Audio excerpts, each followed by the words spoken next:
മത്സര കാലഘട്ടം.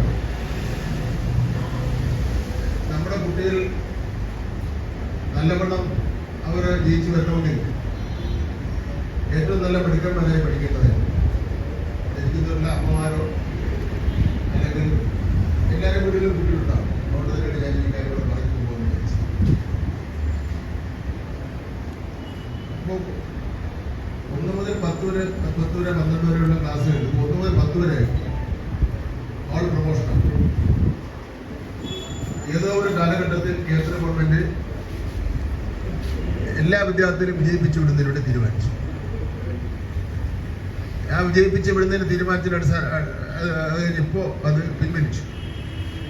ഇപ്പൊ പിൻവലിക്കാൻ കാരണം മുമ്പ് തീരുമാനിച്ചത് UP-യിലും ബീഹാറിലും ഗുജറാത്തിലും ഒക്കെ തന്നെ 2ാം ക്ലാസ്സിലും 3ാം ക്ലാസ്സിലും 4ാം ക്ലാസ്സിലൊക്കെ തോറ്റാൽ പിന്നെ കുട്ടികളാരും പഠിക്കാൻ വേണ്ടി പോകില്ല. അതുകൊണ്ടാണ് ഓൾ പ്രൊമോഷൻ ആക്കിയത്. ഇന്നിപ്പോ അത് കേന്ദ്ര ഗവൺമെന്റ് പിൻവലിച്ചു. നമ്മുടെ സംസ്ഥാനത്ത് SSLC-ക്ക് 4.25 ലക്ഷത്തോളം വരുന്ന വിദ്യാർത്ഥികളാണ് പരീക്ഷ എഴുതുന്നത്.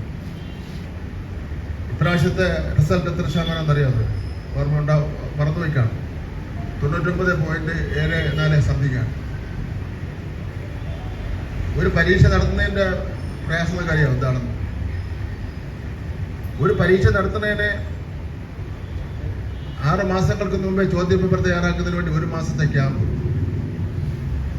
ആ 1 മാസത്തെ ക്യാമ്പിന് ശേഷം ഓരോ വിഷയത്തിനും 4 സെറ്റ് ക്വസ്റ്റ്യൻ പേപ്പർ ഉണ്ടാക്കും. അത് ആരും അറിയാതെ, മന്ത്രിക്ക് പോലും അറിഞ്ഞൂടാത്ത കേരളത്തിന് പുറത്തുള്ള ഒരു പ്രസിൽ പ്രിന്റ് ചെയ്തു. പ്രിന്റ് ചെയ്ത ശേഷം കൊണ്ട് രഹസ്യമായി ട്രഷറിയിൽ സൂക്ഷിക്കും. ട്രഷറിയിൽ സൂക്ഷിച്ച ശേഷം പരീക്ഷയുടെ ആ സമയത്ത് മാത്രം എടുത്ത് പൊട്ടിക്കുന്നു. 2 കുട്ടികളെയും ഒരു ടീച്ചറെയും കൂടെ സാക്ഷ്യത്തിൽ കൊണ്ട് പൊട്ടിക്കുന്നു. ഇത്രയും കഷ്ടപ്പാട് കഴിഞ്ഞിട്ടാണോ SSLC പരീക്ഷ എഴുതുന്നത്? റിസൾട്ടോ 99%. ഒരു ചെറിയ ശതമാനം കൂടെ ആയാൽ നമ്മൾ ഇത്രയും കഷ്ടപ്പാടേണ്ട ഒരു കാര്യമില്ലല്ലോ. എല്ലാവരും ഒരുപാട് പ്രൊമോഷൻ കൊടുക്കാൻ. ഒരു കാര്യം നമ്മൾ മനസ്സിലാക്കണം,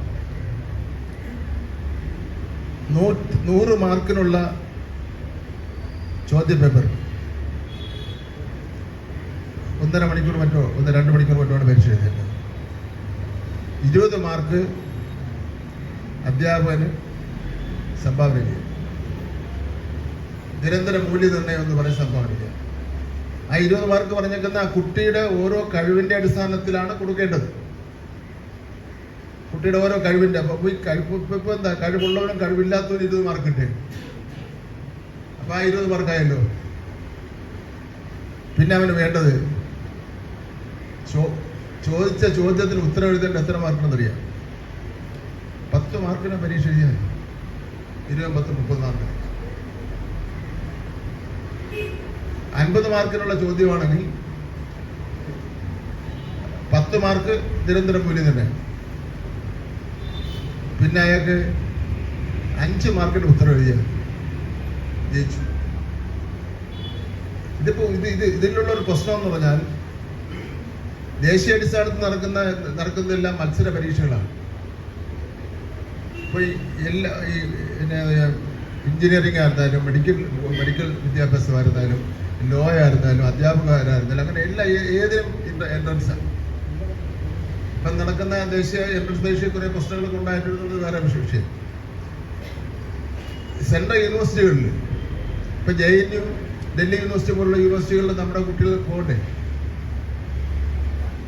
അപ്പൊ അതുകൊണ്ടാണ് പറയുന്നത് സബ്ജക്റ്റ് മിനിമം വേണം. അതിന് നമ്മുടെ അധ്യാപകരും കുട്ടികളും രക്ഷകർത്താക്കളും എല്ലാവരും തയ്യാറായി വരണം. അതില്ലെങ്കിൽ കുട്ടികളുടെ നിലവാരം ഒരു കാരണവശാലും മെച്ചപ്പെടുത്തിക്കൊണ്ട് വരുന്നതിന് വേണ്ടി കഴിയില്ല.